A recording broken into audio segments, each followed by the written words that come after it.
Welcome to r/Credit by Haunted TTS. Subscribe and like this video for more, and don't forget to click that bell button for notifications. When did you realize your family wasn't like other families?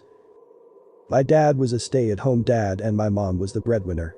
At school, whenever I was sick, needed to be picked up, any other issue, they would tell me they would call mom, but I would insist they not bother her at work and call my dad, who was at home and available to get me. Stay-at-home dads are rare, I guess. But my friends wouldn't hide when their parents came home, in fact they'd go greet them.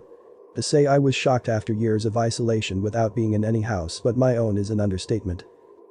When I realized that other families tell each other they love each other. Left with my stoner friend from high school during lunch and went to his house. He'd forgotten homework. His mom was drunk, passed out on the couch. We heard a truck pull into the driveway and my friend went into a panic. SHT, my dad's home, we gotta go now. Too late. His dad came through the door looking like a stereotypical redneck and starts yelling obscenities at my friend and threatening to beat his lazy ass. We both tore out of there. I said to my friend, now I understand why you always ask if you can come to my house after school. I'm sorry, I had no idea. Yeah, you're the first person I felt like I could trust that wouldn't judge me for my home life situation. It'll be okay.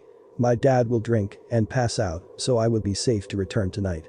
I talked to my parents about this and they had him stay nearly every night for a sleepover, made sure he was fed, and became surrogate parents to him.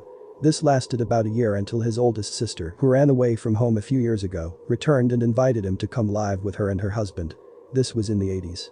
I lost touch with him when he moved with his sister, but think about him often and am thankful for giving me insight that not everyone is as fortunate as I with the family I grew up with. My family shows each other love through playful mockery, sarcasm, and arguing loudly about things that don't matter. Try doing that as your default when you meet new people. I remember me and my little sister would have been about 6 and 8. We sat at the top of the stairs, listening to our parents argue, made ourselves dinner, and put ourselves to bed. And she said it's like we're their mummy and daddy, and that memory breaks my heart a bit. My parents hosted Christmas one year when I was a teen. A bunch of our family came over and got super drunk. Our Jewish neighbor called and said we should all stop by and say hi at their Hanukkah party.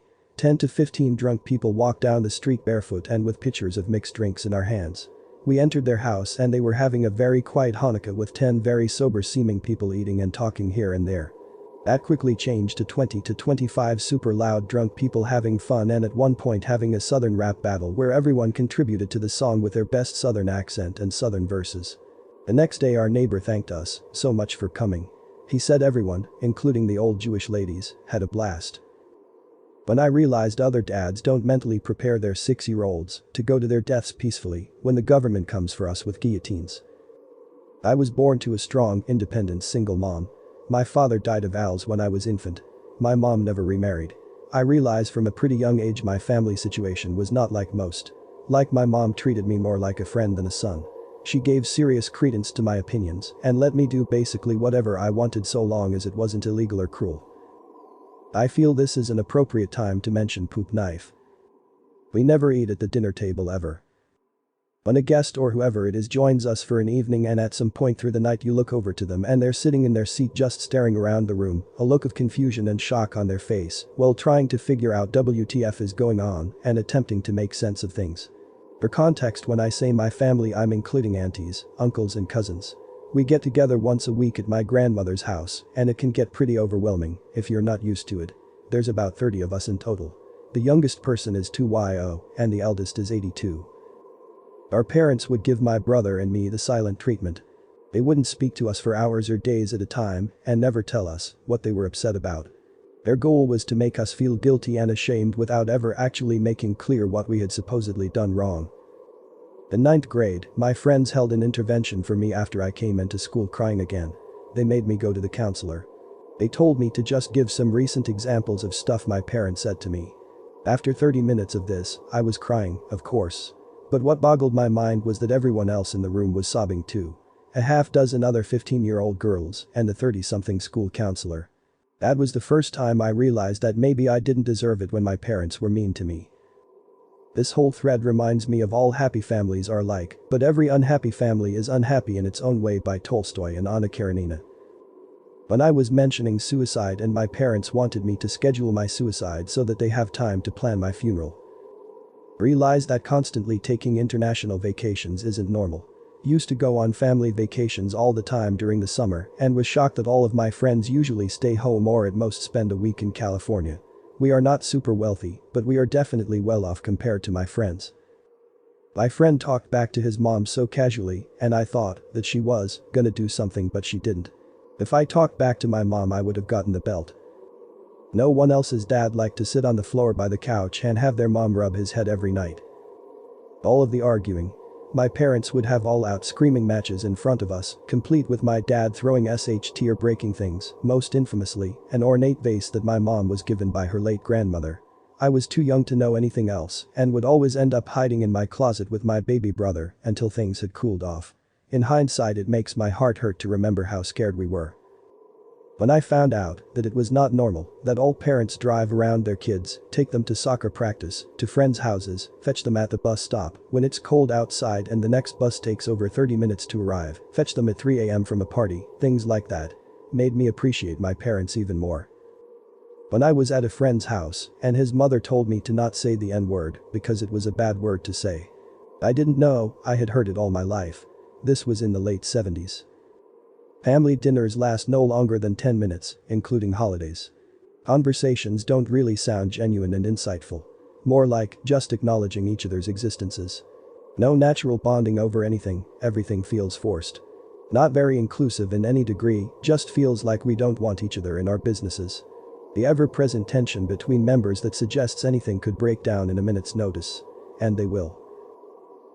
More like slowly over time, I realized that a lot of my friends grew up in families that have problems, usually parents divorcing, affairs, absent parents, parents in jail, disputes on money or inheritance, and lots of them were brought up by their grandparents.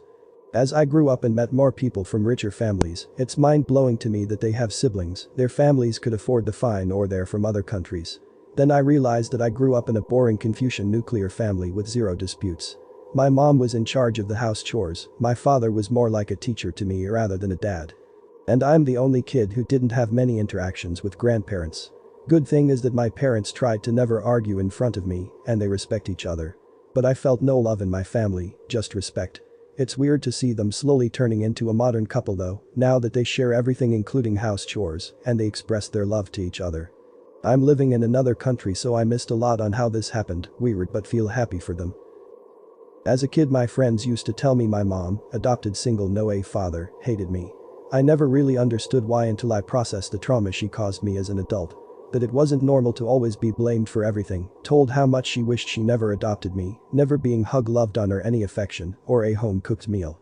I thank every day for my papa as he was the only one I felt truly believed in me. I left home at 13 and haven't looked back. I went over to my sister's house recently and the front door was locked. Her house is my grandmother's old house and the house we all grew up in through high school. The door was never locked. I literally grabbed and turned the handle and walked face first into the door. When my husband told me his mom was the only person that cleaned up while her boys went outside after meals. I was raised by my parents to do the dishes, but also to expect help from everybody in the house. My reproductive parts don't dictate who cleans. My parents raised 3 women to save food and misogyny. I have 2 girls and a son now, and I made it painfully clear that our children will all know they are more than what his parents raised him to believe. When my uncle got his head chopped off and people in my family said he deserved it lol. I grew up in Oz and am pretty much the only black person in my community, mainly Mormons, so I was already fully aware my family was different. They all sat down to eat together and my family was third world gangbangers. I grew up in a one-parent household. My parents are exactly like George Costanza's parents. It's impossible for either one of them to make it through any story if there is a date, time, location or anything that they might disagree upon and bicker about mid-story. When I hear other people's parents communicate I feel like my brain is getting a massage. When I started socializing with other kids, about kindergarten and forward, I realized that not everyone lives the same way I and my family do. Some had it better. Some were about the same. Some had it worse. Also, when the family gossip and secrets started coming out as I got into my teens, I realized that my family has a lot of skeletons in the closet that I refuse to inherit. When I realized some kids are excited to see their dad come home from work. As opposed to me and my brother going to our rooms and shutting our doors when we heard the garage open. My mom was a hoarder. I hated for my friends and boyfriends to come in my house, but her and my stepdad insisted. I was treated like trash because everyone knew what a filthy place I lived in. People would say, why don't y'all clean that place up? Well, because hoarders won't let you clean it up. Every time we tried, she would throw a huge fit, so we stopped trying. I think all families are unique and weird in their own way. When I stopped homeschooling and I met other kids that weren't afraid of their parents. When I was a kid I would always draw my dad with an angry face. It was weird seeing other people draw everyone happy in their crayon drawings. I have 15 stepmoms and stepsisters who constantly get stuck in the washing machine. When my friend's mom talked to him about something he did wrong instead of smacking him around and getting yelled at. The first time was when I heard my friend in college tell his dad he loved him at the end of a phone call. My dad has said it to me maybe 3 times in my life. Real eye-opener was in therapy when I realized I never felt true love or even support or compassion from them. Cutting them off was easy because I was never made to feel like I was allowed to need help from either of my parents after the age of maybe 12. I wish I could empathize with how my wife feels about missing her dad. He died very young. I'm as supportive and helpful as I can be, but I have no strong feelings about the idea of never seeing my parents again. When my friends would meet my family for the first time and go, okay, your family actually is weird, you weren't kidding. Pretty early. We weren't allowed certain books, TV, movies, or music. Anything unwholesome was pretty much banned, and I would regularly hang out at friends' houses to get round the rules. LOTR, Con, Hardy Boys, Scooby-Doo, Nancy Drew, Boxcar Children, Transformers, He-Man all okay for some reason, but BTTF, Harry Potter, MTG, Pokémon, D&D all verboten. When I never saw a doctor. Any serious illness was a reason to be stressed about a bill. I spent weekends hanging out in bars with my dad as a little kid. Feeding me on lunch on weekends was something that always took my caregivers by shock and surprise. If we went on a day trip, lunch was never offered or packed. My well-being and moral compass was rarely considered. I'm so glad I'm ending this generational toxicity with my own kids. When they never picked me from school. I always got picked by other friends' moms or my parents' friends, or lately I just go alone. When I started my own family. My girlfriend's family are all so close, they always have big birthdays, and everyone's there, they call each other and show concern when something's wrong, they help us out even when we don't ask, even ask me how everything's going in my life and how's work and whatnot. I never got that from anyone in my family, not even a simple I love you. I can't remember what he was talking about, but when a teacher in middle school said it's not like they're going to announce over the intercom, so, Andrew's dad is drunk on school premises, please send them down to the office, and all the other kids laughed like it was a joke, but it was an actual fear of mine. Might be kinda deep, but it was when I realized that I never went to go see my cousins, uncles or really any other family members besides my mom and stepdad. I never really had something like a family reunion. Most of our time spending as a family was just doing something like watching TV or going out to restaurants. I still love my family in my heart though. My dad told me he was from a race of aliens known as the Viltrumites, and that is probably get powers like him as I got older. When I got to college and most of my friends' parents were divorced. That was an eye-opener. A lot of people were astounded my parents were still married, and a lot assumed they were divorced around the holidays. It was wild coming from my parents who have been together for 40 years and my grandparents who were together for 73. When my great aunt Tootsie, whom I never knew, passed away, and my dad and his brother and 3 sisters split the inheritance 7 ways evenly between themselves and their half-brother and sister as well, who was not related by blood by Aunt Tootsie, but they are related by love, and they never bickered or thought twice about sharing it. They are truly loving people, and I am grateful they are my family. When I came to Reddit and thought about how much my family love and care for each other compared to everyone else's toxic cesspit. We went out to eat at a fancy restaurant and everyone began flipping each other off as a joke.